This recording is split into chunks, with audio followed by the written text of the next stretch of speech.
Hi there, my name is Juan Ballarino. I'm a student of Torrens University, Australia, and today, as a part of the subject project Principles of Project Management, I will be talking about a project that I was involved on, that I was working on a couple of years ago, and we will explore and link the project with each one of the tools and techniques that we utilize.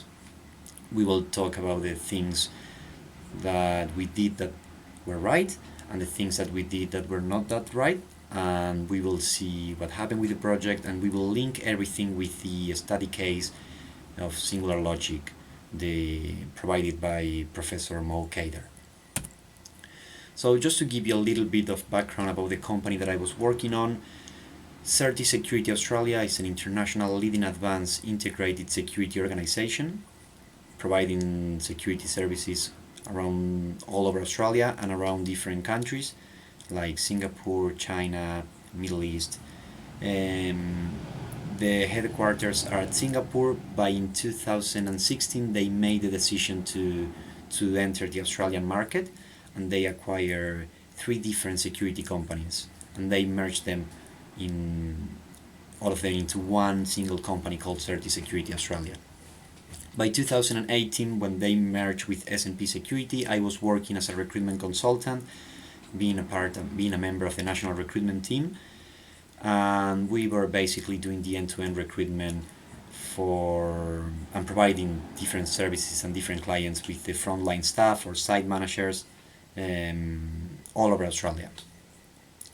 In 2018, the company Certis from Singapore, they decided to move away from all the internal softwares that we were using, and they offer, and we were given the chance as the recruitment team to decide which software we wanted to use. So my team leader and myself, we were invited by the national recruitment manager to work on a project and to work closely with the IT department to introduce a cloud-based recruitment software. So basically, we were going to move away from the old Excel and spreadsheets to a streamlined software which was going to save a lot of time, especially on the statistical and reporting area. Everything was going to be centralized. Everything was going to go through the system, emails, contracts, and the database that we were struggling with. The first thing we did was we defined the deliverables between the national recruitment manager and my team leader. We were going to have to negotiate and find a recruitment software provider according to the budget. We were going to have to adapt the programming language of the software to our own IT specifications, like defining things like the hosting server, the reports, and the things that we were going to need from the software. We were going to manage the implementation of the entire software, adapting the platform to our specifications, doing the pilot test, and training the national recruitment team. The budget, by the time when we finished the calculations, was going to be around $200,000, and it was going to take at least 6 months to get it on the wheels and running. My position was going to be as a program administrator and / recruitment consultant.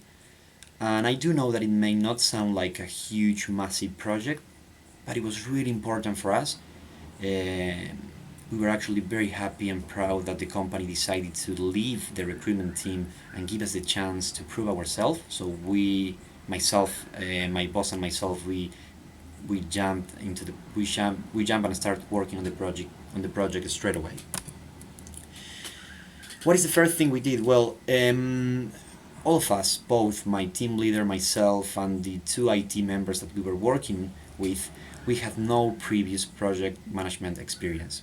So we did a little bit of research and we realized that it was really important to work on the WBS, and that's the first thing we did. We created a very well detailed work breakdown structure.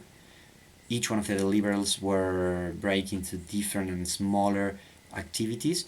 We actually ended having a WBS of 4 levels, and we calculated the critical path as well. By doing that, we gained a lot of knowledge about different aspects of the project that we were not aware of. One of the things that I can remember is that we realized that there was a critical milestone of the whole hosting server situation.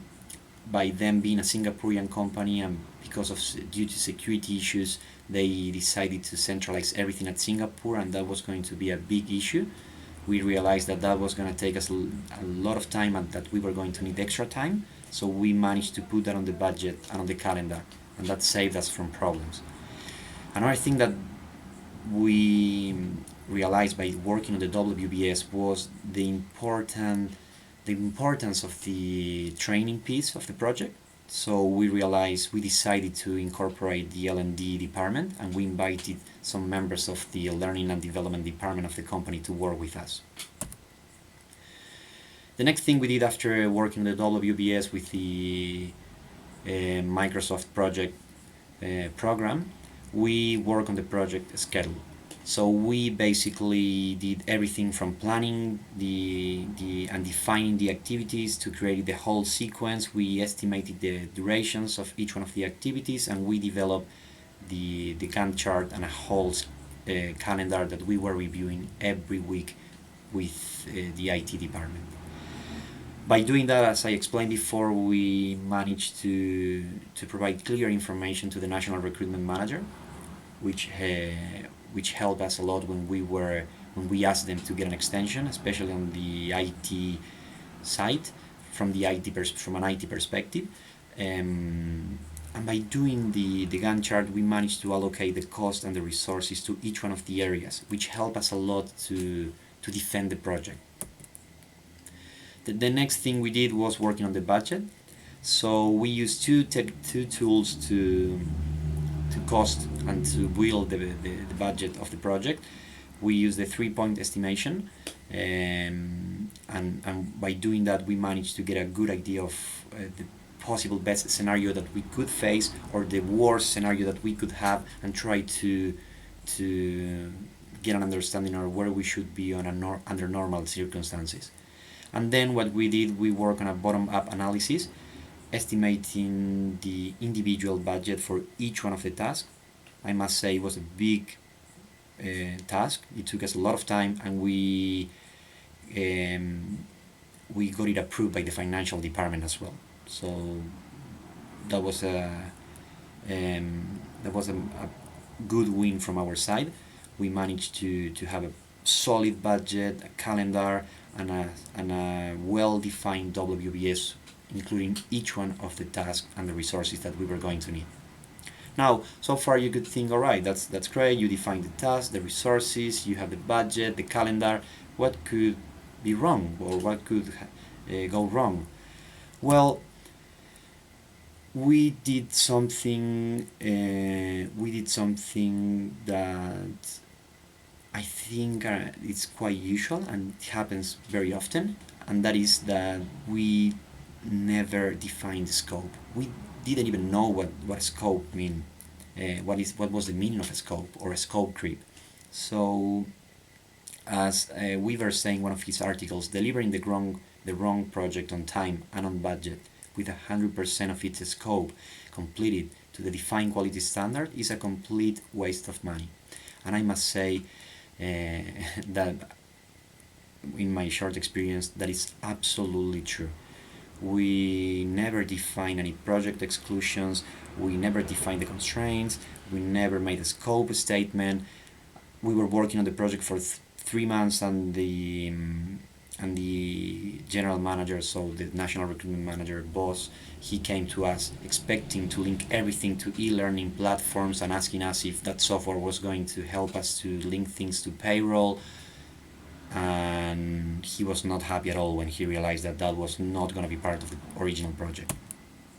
Second thing that we did wrong, we never link this project with the SLT team, the senior leadership team, or the senior managing director. We never even asked the global HR manager. So when she found out that we were working on a project that she was not aware of, she was not happy at all. Actually, she was planning to introduce a global human resources management system, and she was quite upset actually with the GM of the HR team when she realized that we were working on a project for 3 months, already expending money on things that she was not aware of. The other problem that we faced was that we were lacking of initiation documents. We have no issue log, no formal approvals, nothing was on writing. It was just the national recruitment manager telling us, please proceed, that's your budget, move on. So what we realized is that we focused too much on the technical field. We went straight to the Gantt charts, the WBS, the budget, the codes, but we never engage with the SLT team or the global HR managers. We never even asked the question, is this what we really need? And I can see a similar situation. I think we can link this scenario with what apparently it is happening with Singular Logic and its research and development department. That lack of strategic alignment, that lack of looking at the big picture, understanding what is important, and doing a proper stakeholder analysis, even if they are internal stakeholders, like the R&D department. In the case of Singular Logic, by not doing that, you will be basically chasing your own tail. You could be running in circles for quite a long time, losing resources and losing valuable stuff, like apparently it is happening with the R&D staff on Singular Logic. They should redefine their R&D department, maybe redefine their own internal scope, and reposition the department. The last thing we forgot to do, of course, was a proper stakeholder analysis. We assumed that the national recruitment manager got the project approved by the SLT, the senior leadership team, which he did not. We assumed that we never consider any other stakeholder than the recruitment team, L&D team, and the IT department. We never even explored the possibility of implementing a global HRMS. We were just working on the recruitment software. Of course, as you could imagine, the project failed. It was a total disaster for us. 4 months after we started working on the project, we got an email from the global HR saying, please stop, that project is rejected, it's not going to be approved. And actually we never got the chance to present the WBS and the budget to the global HR manager. And 2 years after that, we are still working with the spreadsheets, and by it looks, we will never, or not in the short term, we will not have a recruitment software. Thank you very much. That was my presentation, and I hope you enjoyed it.